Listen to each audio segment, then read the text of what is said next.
Tonight, a horrific end to the search for model and influencer Abby Choi. Some of her remains found in a refrigerator and in a cooking pot inside a home in Hong Kong rented by her former father-in-law. About the head, okay, it's a skull, actually. It's no skin or any meat. That unfortunately, there's a hole on the right side rear on the skull. Aujourd'hui, on va se rendre dans le village de Tai Po où un crime sordide a eu lieu. Les restes du cadavre démembré d'Abby Choi, une jeune femme et influenceuse de 28 ans, ont été découverts le 24 février suite à ce qui semble être une dispute familiale liée à de grosses sommes d'argent. Abby Choi a grandi dans une famille aisée qui avait une entreprise de construction très prospère en Chine. À ses 15 ans, elle rencontra Alex Wang et ils s'entendaient très bien. Ils attendent alors leur majorité et à 18 ans, ils décident de se marier en 2012. Alex n'avait pas de situation stable et pas d'entrée d'argent. Mais Abby l'aimait pour ce qu'il était et sa simplicité, et malgré son jeune âge, elle n'avait pas besoin d'épouser quelqu'un pour son argent car les revenus confortables de ses parents la mettaient à l'abri. Abby n'a pas seulement soutenu Alex puisqu'elle a également décidé de prendre soin de ses beaux-parents qui rencontraient également des difficultés financières et ce tout au long de leur mariage. Par la suite, le couple d'amoureux a eu 2 magnifiques enfants. Malheureusement, la vie de couple n'étant pas un long fleuve tranquille, après seulement 3 ans de vie commune, Abby et Alex décident de se séparer et de mettre un terme à leur mariage en 2016. Malgré leur séparation, Abby, qui était décrite par ses amis comme une personne généreuse et aimante et qui voulait toujours aider les autres, a continué d'entretenir d'étroites relations avec Alex et son ancienne belle-famille. Elle décide alors de respecter ses engagements et continue de les soutenir financièrement. Elle a conservé également Anthony, son ancien beau-frère, dans son cercle intime et parmi ses confidents les plus fidèles. Après sa séparation, Abby a entretenu une relation avec un certain Tan Chung Wang, qui n'est autre que le fils du fondateur de la chaîne de restauration à succès le Tamjin Yunnan sur Hong Kong. Après quelques temps, ils décident d'officialiser la chose au travers d'une magnifique cérémonie de mariage. Ils ont eu par la suite 2 autres enfants. Bien qu'elle soit une mère, une épouse aimante et une femme accomplie, Abby ne voulait pas se limiter à cela. Elle voulait réussir professionnellement par elle-même. C'était une vraie businesswoman qui appartenait au monde mondain et qui était aussi à la tête d'une entreprise de mannequinat et en parallèle c'était aussi une influenceuse très suivie. Elle comptait plus de 100 000 followers japonais. Son patrimoine était estimé à 17 millions d'euros. Abby avait conscience de la chance d'être née dans un milieu aisé, mais elle était très altruiste et dédiait sa vie à aider les autres au travers des différentes donations qu'elle faisait. Elle était également la fondatrice d'une organisation caritative pour sauver les animaux errants. En janvier 2023, sa carrière a connu un véritable essor international.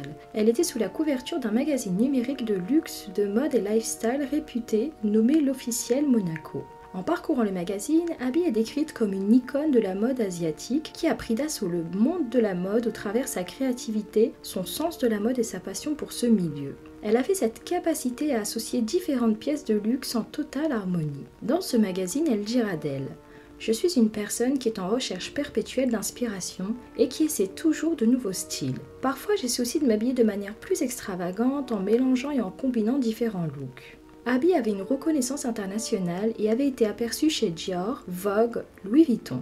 Elle était également conviée au Fashion Week et était assise au premier rang. Sur sa page Instagram, elle affichait son luxueux train de vie. Pour revenir à sa vie privée, Abby a fait en sorte que ses anciens beaux-parents continuent à entretenir une proximité avec leurs petits-enfants. Pour ce faire, elle décide d'acheter un appartement très luxueux à Kadoorie Hill pour qu'ils puissent garder des liens très étroits. Ce ne sont pas les seuls à avoir été gâtés par Abby. En effet, elle a fait de même pour Anthony, son ancien beau-frère, qu'elle a conservé dans son cercle intime. Elle lui a acheté une maison et elle l'a engagé comme associé dans un restaurant de crêpes qu'elle a ouvert dans le centre-ville. Sur son compte Instagram, ce dernier montre plusieurs photos sur lesquelles Abby apparaît et qu'il appelle sa sœur. Pour arrondir ses fins de mois et suite à la démission inattendue d'un de ses chauffeurs privés, Abby lui propose même de l'engager à sa place pour lui apporter une source de revenus complémentaire. Les relations étaient au beau fixe à tel point qu'Abby et son nouveau compagnon partaient même en vacances avec son ancienne belle-famille. Abby, qui était une femme très sécure et pour que ses enfants puissent aller et revenir de l'école en toute sécurité, a décidé d'engager 2 chauffeurs. Un qui puisse emmener et récupérer ses enfants qu'elle a eus avec Tom, son mari actuel, mais également un autre chauffeur pour ses 2 autres enfants qu'elle avait eus avec Alex, son ex-mari. C'est suite à la démission de l'un d'eux que son ancienne belle-famille lui a suggéré fortement d'engager Anthony, son ancien beau-frère, qu'elle finira par accepter. Le mardi 21 janvier, Abby est portée disparue. Elle n'avait pas été récupérer la fille qu'elle avait eue avec Alex, ce qui n'était pas dans ses habitudes. Elle n'a pas donné signe de vie ni à sa propre famille. La famille d'Abby a décidé d'alerter immédiatement la police. Ils craignaient qu'elle ait été kidnappée sur le trajet. 2 jours plus tard, Alex, l'ex-mari, a eu un comportement plus que suspect. Il s'est rapproché de la famille d'Abby et a osé faire part de son mécontentement car ils avaient, selon lui, avisé la police sans même lui en faire part au préalable. Les parents d'Abby ont alors craint pour la vie de leur fille. Pourquoi son ex-mari ne voulait pas que la police soit alertée? La police s'est rapprochée d'Anthony, l'ex-beau-frère qu'elle employait comme chauffeur et qui était censé emmener Abby récupérer sa fille à l'école ce jour-là. Les enquêteurs interrogent également l'ancienne belle-famille, mais cela les laisse perplexes. En effet, leurs déclarations sonnaient faux, comme s'ils voulaient orienter la police sur de fausses pistes. La police décide alors de consulter toutes les vidéos de surveillance pour connaître les derniers instants d'Abby avant sa disparition.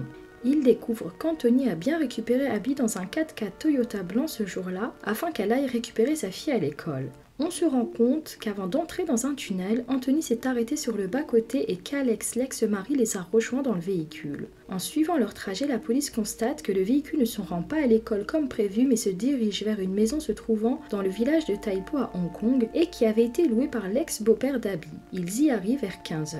La maison se situe à une trentaine de kilomètres de l'endroit où avait été aperçue Abby pour la dernière fois. En poursuivant le visionnage des caméras, la police constate qu'Anthony et son père sont aperçus portant de larges caisses en plastique bleu. Les policiers ont alors compris qu'Alex, Anthony et leur beau-père étaient tous impliqués dans la disparition d'Abby et qu'ils craignaient qu'ils aient réussi à se débarrasser du corps. Les enquêteurs se rendent alors immédiatement sur les lieux et font une découverte macabre. À leur arrivée, ils retrouvent le sac à main violet et les cartes bancaires appartenant à Abby et d'autres choses qui laissent présager le pire. Un constat est fait, Abby a été démembrée. La police a trouvé dans la maison de Tai Po 2 pots contenant un crâne et plusieurs côtes, ainsi que des hachoirs à viande, un marteau, des protections pour le visage, des imperméables noirs. 2 jambes de femmes ont également été retrouvées dans un réfrigérateur.